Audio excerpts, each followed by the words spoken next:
Close your eyes for a second and picture the image of American art. What comes to mind? I bet for a lot of you, it's that man, the stoic one with the pitchfork, standing next to a woman who looks pretty severe, all in front of this unusual house. That's Grant Wood's American Gothic, of course.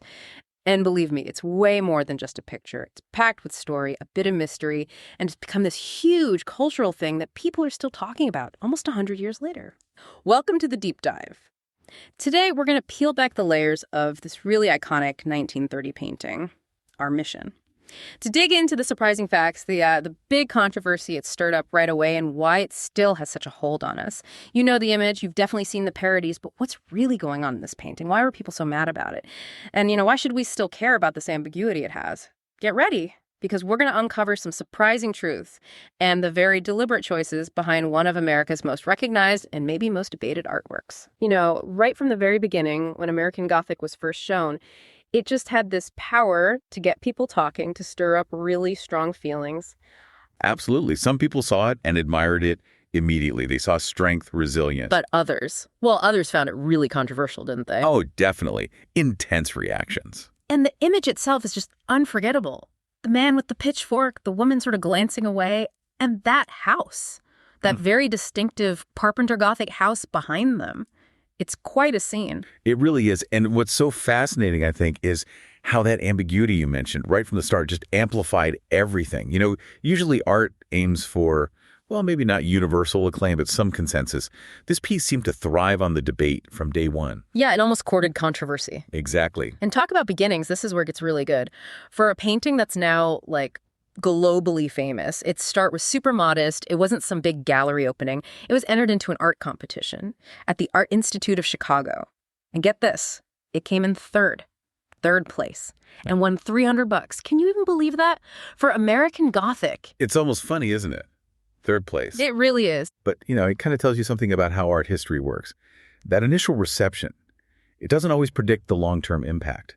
That bronze medal, that initial maybe failure, in quotes, it actually sort of fueled its rise. How so? Well, the ambiguity, the arguments over whether it was good or bad or what it even meant, it created this buzz. People had to discuss it. It wasn't just quietly admired. It was argued over. And maybe that argument became its best publicity. It didn't just settle into history. It kind of fought its way in. That's a great way to put it. So the conversation around it was almost as important as the painting itself. And the artist behind it all was Grant Wood, deeply rooted in the Midwest. An Iowan through and through, born and raised there. His father died young. His mom moved the family to Cedar Rapids, and that really became his home base. He had some art training there and at the School of the Art Institute of Chicago, where his painting later debuted, but also, and this might surprise some people, he spent time training in Europe. Yeah, which was pretty common for American artists back then. Yeah. They went to Europe for that classical training to see the modern stuff. But what's key with Wood is that he came back. He absorbed those influences, sure, but then he returned to Iowa, determined to make something that felt uniquely American. Right. His Midwestern identity wasn't just biographical background, it was fundamental to his art. Exactly. It was the soil it grew from, you could say. And he had this really unique studio situation, didn't he? He did. For quite a while, from about 1922 to 35, he lived with his mother in a loft. Over a carriage house in Cedar Rapids. Yeah. And he turned the space into a studio and gave it this grand name, 5 Turner Alley. Yeah. Yeah. It sounds much fancier than a carriage house loft, right? But it shows his creativity, his resourcefulness, turning that space into his world. Okay, and let's dig into this detail because it's fascinating. The painting itself, it wasn't even done on canvas. Right. That surprises a lot of people. He used oil paints, but on beaverboard. Now, what even is beaverboard? It's basically a type of fiberboard, a compressed wood fiber material. People used it for walls, ceilings sometimes. It's a building material, really. So not exactly the first choice for a masterpiece, you'd think. Why do that? Was it just cheaper, or was there an artistic reason? Well, there's speculation. It was cheaper and easier to get during the Depression, so practicality could be part of it. But beaverboard also gives you a very different surface than canvas. It's rigid, it's smooth. Canvas has weave, texture, a bit of give. Okay. So maybe that smooth, hard surface contributed to the painting's look, that very precise, flat, almost stark quality. It makes it feel less like a painting of reality and more like a deliberately constructed image. Perhaps he felt it just suited the sturdy, kind of unadorned subject matter better. I can see that. It adds to that slightly unreal staged feeling. And the setting, that house that has a story all its own. It certainly does. It's a real house. The Dibble House in Eldon, Iowa. Wood apparently spotted it in August 1930. You're just driving around with another painter, John Sharp, looking for ideas. Right, just scouting for inspiration. And his first reaction to the house was, well, pretty blunt. He apparently called it outdated, a form of borrowed pretentiousness, even a structural absurdity. Yes, because it had this fancy Gothic-style window slapped onto what was otherwise a pretty simple, kind of flimsy frame house.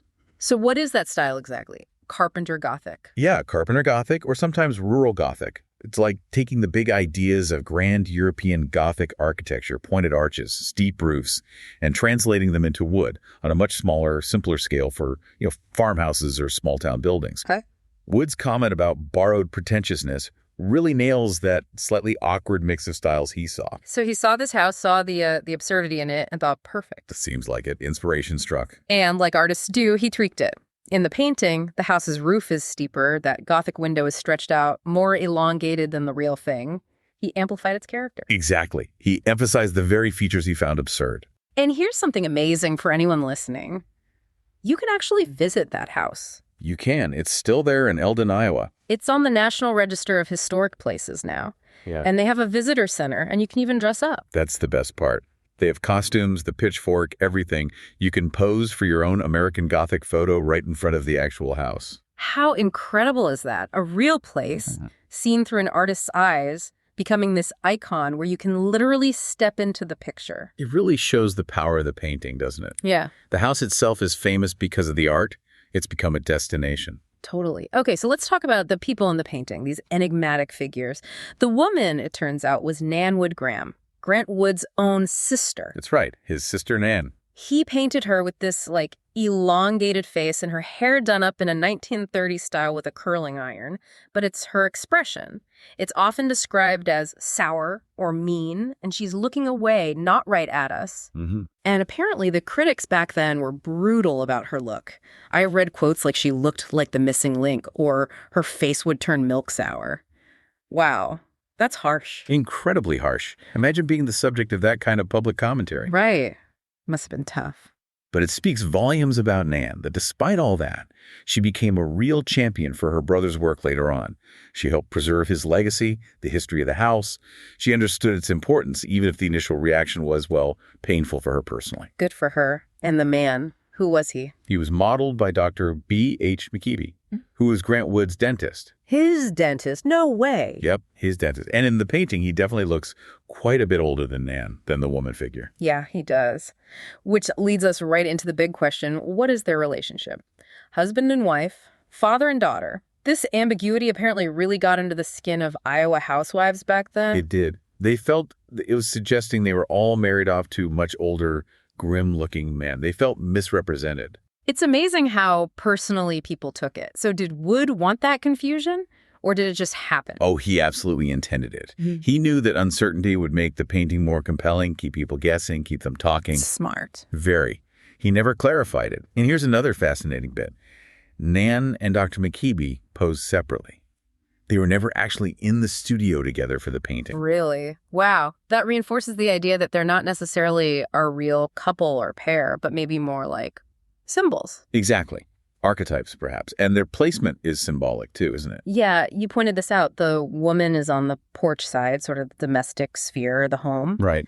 And the man is on the side where the barn would be, linked to the farm work, the outdoors. Mm-hmm. Deliberate choices. And their faces. Almost expressionless, but there's a strength there, a resilience. And their gaze is interesting, too. She looks away, he looks slightly forward, but neither meets your eye directly. It's like they're looking at you, but also past you. It creates this distance, this slight unease, perhaps. Yeah. Which leads to the question, how do all these choices, the models, the ambiguity, the gazes, build this powerful but very open-ended story? It really forces us, the viewers, to interpret. And we absolutely have to remember the context here. This was painted in 1930, right at the start of the Great Depression. Right. A really bleak time. 1929 to 39, wasn't it? Huge hardship. Farmers losing land, people losing jobs. A scary time to be alive. Exactly. Total economic crisis. And Wood himself said his intention, amidst all that fear and loss, was to paint something positive about rural American values. Like an image of reassurance? Yeah, reassurance, endurance. He called them survivors. He wanted to show that Midwestern grit, that spirit of holding on when things are incredibly tough. Survivors, that's a powerful word for them. It is. These are people who endure. How do you think that idea, that image of survivors, lands with us today? Does it still resonate? I think it does. That theme of resilience, of just getting through tough times, is pretty timeless, isn't it? So it's a painting deeply rooted in its moment, the Depression. But its message carries forward. Now let's zoom in a bit. You mentioned subtle details, hidden rhythms. Yes. Wood was very clever with composition. Many people miss the repeating shapes and lines he wove in. Like what? Okay, look closely at the woman's apron, the print. See the little dots? Uh-huh. Those dots are echoed in the pattern on the curtain in the upstairs window. Oh, wow. Okay, I see that now. In lines, think about a pitchfork. It has three distinct vertical lines. Right. Now look really closely at the man's overalls, right down the front bib. There are 3 subtle vertical seams or lines stitched there too. No way. I've never noticed that. In the house itself, the vertical siding lines, the horizontal lines of the porch, these repeating forms, dots and lines, create this underlying structure of visual rhythm. So it's not just random detail. Why do that? It helps unify the whole picture. It creates a sense of order, stability, control maybe, which ties back to that theme of resilience, holding things together even when the world feels chaotic. It makes the whole composition feel very deliberate, very solid, despite the ambiguity of the people. That makes total sense. It adds to the formal feeling. And there's also that subtle moodiness, right? The black clothes they're both wearing, the drawn curtains in the house. It almost feels like mourning or something very serious. It does add a layer of solemnity, doesn't it? Which maybe balances the reassurance Wood talked about. So, okay, he intended reassurance, maybe solidity, but when the painting actually showed up in the local paper, the Cedar Rapids Gazette, bam. Yeah. The reaction was not quite reassurance. People in Iowa were furious. They felt it made them look like, and this is a quote, grim-faced, puritanical, Bible-thumping Iowans. They thought it was a terrible negative portrayal of their state and its people. They took it very personally. Imagine seeing that and thinking, is that how the world sees us? Is that how one of our own artists sees us? Yeah, it's intense. I mean, can you imagine if this painting dropped today on social media? What would that explosion look like? Oh, wow. That's a thought. It would definitely go viral, but the nature of the debate might be different. Back then, it felt very regional versus external perception. And speaking of external perception, some East Coast art critics jumped in, didn't they? Making things worse. They did. Some reviews basically said, see, this painting proves how backward those rural folks are. Which, of course, just inflamed the situation in Iowa even more. Oh, man. Talk about adding fuel to the fire. And it even led to this amazing response. A group of Iowa farm women actually organized and wrote letters. Letters about the painting. Yes. Letters basically saying, hey, we are not backward. We have tractors. We have modern equipment. We're not these grim stereotypes you see in this painting. They were pushing back hard. That is incredible. A letter-writing campaign spurred by a painting. It shows how deeply it struck a nerve. It really does. And here's the irony. All that conflict, the backlash, the intense feelings, it didn't hurt the painting's reputation in the long run. No. Quite the opposite. It arguably cemented its fame. That controversy, that notoriety, propelled it into the national consciousness. It became this symbol maybe of American life, maybe of American identity, maybe of the debate about American identity. Because people could project onto it. Those expressionless faces let you see what you want to see. Exactly. You can see stoicism or satire or resilience or repression. It's open. And Wood himself didn't help clarify things. He gave conflicting stories about whether it was meant as satire or not. Oh, really? He wasn't consistent. Not entirely. People like Gertrude Stein were convinced it was devastating satire. Others, like the critic Clement Greenberg, were pretty dismissive, calling Wood a vulgarizer. The debate just kept going. So the controversy actually made it more famous. It thrived on disagreement. In many ways, yes. And all that attention definitely made Grant Wood famous. A household name, practically overnight, even though, remember, the painting only got third prize. Nobody remembers who won first or second in that competition now. Not a clue. But everyone knows American Gothic.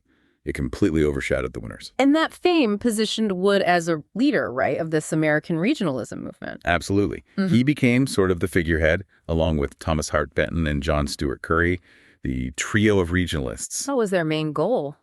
Their mission, really, was to champion the Midwest, to say, hey, important American art can come from here, about here. Our lives, our landscapes are worthy subjects. They wanted to create art that felt genuinely American, distinct from European trends. They called it appropriate for America. And they really played the part, too, didn't they? I read about a photo shoot where they all posed in farmers' overalls. Oh, yeah. They were masters of self-promotion in a way, leaning into that rural, authentic American image, connecting themselves directly to the land and the people they painted. It was smart branding, really. So American Gothic becomes the poster child for this whole movement. The absolute quintessential emblem. And today, well, its status is undeniable. It's an American icon. Safe and sound in the Art Institute of Chicago's permanent collection. Priceless, essentially. Completely priceless. Though his other paintings do sell for millions when they come up for auction, anywhere from $3 to almost $7 million, which shows his market value. Wow. And the proof of its icon status is just the sheer number of times it's been parodied, right? Endless parodies. It's everywhere in pop culture. Like The Music Man on Broadway, the Rocky Horror Picture Show, there was an Anne of Green Gables one. Even the Dick Van Dyke Show did one way back. The list goes on and on. Why is it so perfectly ripe for parody, do you think? I think it's that combination of being instantly recognizable and fundamentally ambiguous. Everyone knows the pose, the pitchfork, the house, the expressions or lack thereof. It provides this perfect, famous template. And because the original meaning is so debatable, you can easily slap new meanings, humor, irony, social commentary onto it. It's like a blank slate that everyone already knows. That's a great way to put it, a blank slate everyone knows. So yeah, it's really way more than just paint on beaverboard hanging on a wall. It's like woven into how we see ourselves or how we argue about seeing ourselves as American. Part of the cultural DNA. So here we are almost 100 years later, and American Gothic still gets people talking, still makes people feel things, still keeps us guessing about what Grant Wood really meant. Maybe that's the real genius of it, that deep ambiguity. It's like a mirror that different generations can look into and see their own reflections, their own concerns. So the final thought for you to ponder, what does this painting say to you today? Looking at it now, in our world, what resonates? How does this snapshot from 1930 of these stoic figures in front of that quirky house still manage to reflect or question or maybe even define something about American identity for us right now?